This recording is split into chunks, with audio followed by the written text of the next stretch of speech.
है आपका अपने चैनल श्री बद्रीनाथ मंदिर अल्मोड़ा में। तो इस समय मैं खड़ा हूं अल्मोड़ा के श्री बद्रीनाथ मंदिर पे। लगभग 500 साल पुराना मंदिर है। तो सेवक हरिदास जी हमारे साथ हैं। आज हम सेवक हरिदास जी से जानेंगे कि इस मंदिर के बारे में, इस प्राचीन मंदिर के बारे में, यहाँ की मान्यता, मंदिर कब स्थापित किया गया, किसने स्थापित किया और कौन सी पीढ़ी में इस समय ये है। ये जो है बड़ा प्राचीन मंदिर है इस नगर का, और ये लगभग 16वीं शताब्दी और 17वीं शताब्दी के मध्य का मंदिर है, चंद राजाओं के काल का। श्री सिद्ध नरसिंह श्री बद्रीनाथ मंदिर में जो है श्री बद्रीनाथ जी की मूर्ति जो है काष्ठ शिल्प की है, भित्त पर है, और ये बद्रीनाथ धाम की ही प्रतिमूर्ति है। लक्ष्मी नारायण भगवान यहाँ पर स्थापित हैं, राम लक्ष्मण सीता जी हैं, राधा कृष्ण जी हैं, वेंकटेश भगवान हैं, शालिग्राम भगवान हैं, और रामानुज भगवान और वामन भगवान की भी मूर्ति यहाँ पर है। और यहाँ पर जो है शेष सैया पर क्षीर सागर में भगवान जो है सैया पर विराजमान है। ये उस समय की जो है अद्भुत शिला है भगवान की शीर सैया पर। यहीं पर जो है हनुमान जी की छोटी मूर्ति विराजमान है। पर केदारनाथ जी हैं, केदारनाथ जी की मूर्ति स्थापित है। ये तो हाल के हैं, वर्तमान कुछ समय पूर्व के हैं, लेकिन प्राचीन मंदिर यही है। मूल विग्रह जहाँ है ये प्राचीन मंदिर है, ऐतिहासिक मंदिर है इस नगर का। ये सत्संग भवन भी है, यहाँ पर भागवत की कथा, ये हमारे पूज्य पिताजी वैकुंठवासी से अनंताचार्य जी, अनंत आत्माराम जी, इनके द्वारा अनेकों यहाँ पर भागवत के कार्यक्रम किए गए, संपादित हुए। अनेकों यहाँ पर यज्ञ अनुष्ठान आदि किए गए, यहाँ पर उन्होंने की मूर्ति भी स्थापित की। और ये हमारा जो है यहाँ पर झूला है, कृष्ण भगवान जन्माष्टमी के उत्सव में यहाँ पर राधा कृष्ण की मूर्ति मंदिर से ला करके विराजमान की जाती है। और कृष्ण जन्मोत्सव बड़े धूमधाम के साथ, परंपरा के साथ, प्राचीन समय से, जब से यह मंदिर स्थापित हुआ है, बसा है, बना है, तब से यहाँ पर नित्य जन्माष्टमी, चैत्र की रामनवमी उत्सव, नरसिंह चतुर्दशी का उत्सव, वामन द्वादशी का उत्सव नित्य निरंतर हर वर्ष इसमें यहाँ पर पूर्व से मनाते हुए और वर्तमान में भी इसको हम जारी रखे हुए हैं। प्रयास है, निरंतर प्रयास है कि आगे मंदिर को एक भव्य और एक दर्शनीय स्थल के रूप में जो है इसको पूरे इस भारतवर्ष और अन्यत्र भी इसका प्रसार प्रचार हो, और यहाँ पर नित्य कोई अनुष्ठान कार्यक्रम जो कि संपादित हो, उसके लिए प्रयास किया जा रहा है।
पिताजी और ये हमारे दादाजी धनीरामाचार्य जी के द्वारा, और हम यहाँ पर तीसरी पीढ़ी के रूप में हम इस यहाँ की सेवा कर रहे हैं। भगवान की सेवा, विग्रह नित्य नियमित, प्रातःकाल, सायंकाल की आरती, भोग प्रसाद इत्यादि का पूर्ववत की भांति सुचारू रूप से हम यहाँ पर अभी तक चलाते आ रहे हैं अपने प्रयास से, भगवान की कृपा से। कुछ इसकी नई जो हमारी पीढ़ी है, भावी पीढ़ी जिसे कहते हैं, उसका धर्म के प्रति अनुराग तो नहीं है, लेकिन प्रयास कर रहे हैं कि अनुराग जगे और ये धर्म की जो प्राचीन परंपरा है वह जो है नित्य बनी रहे। तो इसके लिए हमें कुछ युवा पीढ़ी, भावी पीढ़ी को जरा, जब तक हम उनको शिक्षित नहीं करेंगे, संस्कारवान नहीं बनाएंगे, तो ऐसा संभव नहीं हो पाता है। संभव होना बड़ा कठिन है। तो उसमें विचार है कि पिताजी, हमारे पूज्य पिताजी अनंताचार्य का भी उनके विचार थे कि मैं कहीं पर एक संस्कृत का जो हमारे सनातन वैदिक परंपरा की गुरुकुल प्रणाली है उसको स्थापित करूं।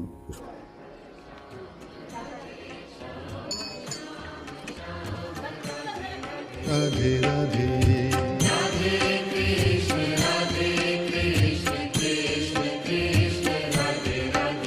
भवतु मम परस्मिंचिमिषि भक्तिरूपा पारा शरीरवतसुधामवनिखं दुग्धावनिमन्धौ धृतां संसाराग्निदीगनं देवगतप्राणात्मसंजीवनीं पौरवाचार्यसुरक्षितां। प्रयास तो बहुत किया, सहयोग की अपेक्षाएं रखी, लेकिन सहयोग नहीं मिल पाया। लेकिन अब अपना स्वयं का प्रयास भी है, कुछ सहयोग की अपेक्षाएं भी रखते हैं, लेकिन अब वो किस रूप में प्राप्त हो ये संभव नहीं है। ये हमारा आग्रह है कि वह थोड़ा सहयोग करें हमारा, और जिससे कि एक गुरुकुल प्रणाली विकसित हो। तो ये मंदिर रहेगा और यहीं पर हमारे पिताजी ने लगभग 15-20 साल इसी जगह पर इन्होंने यहाँ पर तपस्या भी की, रात्रि विश्राम इसी में किया और इसी में अपना शरीर उन्होंने त्यागा। यहीं पर हमारे पिताजी ने लगभग 15-20 साल इसी जगह पर इन्होंने यहाँ पर तपस्या भी की, रात्रि विश्राम इसी में किया और इसी में अपना शरीर उन्होंने त्यागा। सेवक जी, मैं आपसे ये पूछना चाहूँगा कि धर्म के नाम पे आपकी क्या आशाएं, क्या अपेक्षाएं? धर्म के आशाएं यह है कि जो भावी पीढ़ी है उस पर तो आशाएं अभी नगण्य लगती हैं, लेकिन कुछ लोग हैं संस्कारवान। अगर कुछ परिवार के लोग संस्कारवान हुए, उन्होंने अपने बच्चों को संस्कारवान बनाया, संस्कारित बनाया और धर्म के मर्म को उनको समझाया, बताया, तो शायद हमारा धर्म जीवित रह पाए। दोस्तों, मैं आपको एक चीज और बताना चाहूंगा कि इसकी पहली वीडियो जर्नी विद एसआरजे में आ चुकी है, जो आप देख सकते हैं, जिसमें एक शॉर्ट वीडियो बनाई गई है इस मंदिर के ऊपर, और जो एक्सप्लेनेटरी वीडियो है वो आप अभी यहाँ पे देख रहे हैं, जिसमें पूरा मंदिर के बारे में बताया गया है और इसकी हिस्ट्री भी यहाँ पे बताई गई है।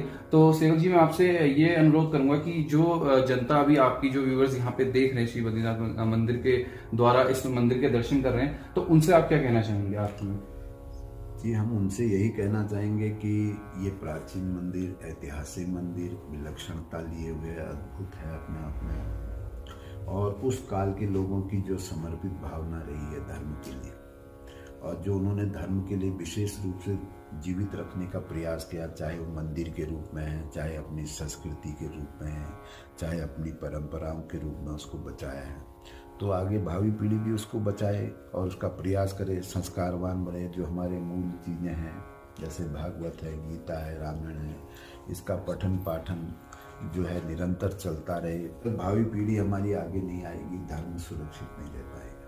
छोटी पीढ़ी की आप जो बात कर रहे हैं, आज जो हमारी ये पीढ़ी आ रही है या जो चल रही है वर्तमान में, तो जो चल रही है, यानी कि जो 20, 25, 15 साल, 5 साल, 10 साल के बच्चे हैं, उनको आगे बढ़ाना, उनका ब्रेन ट्रांसफॉर्मेशन वैसे ही होता है, उनको चेंज करना। क्योंकि अगर वो बच्चा छोटे स्तर में चेंज होगा, जब 20 वर्ष, 15-20 वर्ष मुश्किल है उसको परिवर्तन लाना। तो हम जितना माइनर बच्चा, छोटा बच्चा होगा, तो हम उसको संस्कार बने, वो एकदम उसको सीखेगा और उसमें, और 8-10 साल अगर उसके पीछे हम ध्यान देंगे तो नियमित अपने उसमें क्रम में आ जाएगा, फिर वो उसके संस्कार स्वतः डेवलप हो जाएंगे, अपने आप में आगे बढ़ेंगे। तो दोस्तों, जो भी इस वीडियो को देख रहे हैं, उन लोगों से अनुरोध करूंगा, निस्वार्थ भाव से जो यहाँ पे बद्रीनाथ मंदिर में आके यहाँ सेवा करना चाहता है या उस मंदिर में दर्शन करना चाहता है, वो यहाँ पे कृपया आए। मैं नीचे डिस्क्रिप्शन में मैप का लिंक दे दूंगा, उसके अलावा गूगल में वेबसाइट भी है, उसमें भी मैप का लिंक आपको मिल जाएगा, वो भी मैं नीचे डिस्क्रिप्शन में डाल दूंगा, तो वहां से जाके आप यहाँ विजिट कर सकते हैं। जो अब सेवक जी से हम जब बात कर रहे थे, उससे पहले यहाँ पे एक बहुत भव्य, बहुत खूबसूरत आरती हुई थी, तो इसके बाद आप उस आरती का आनंद लीजिए।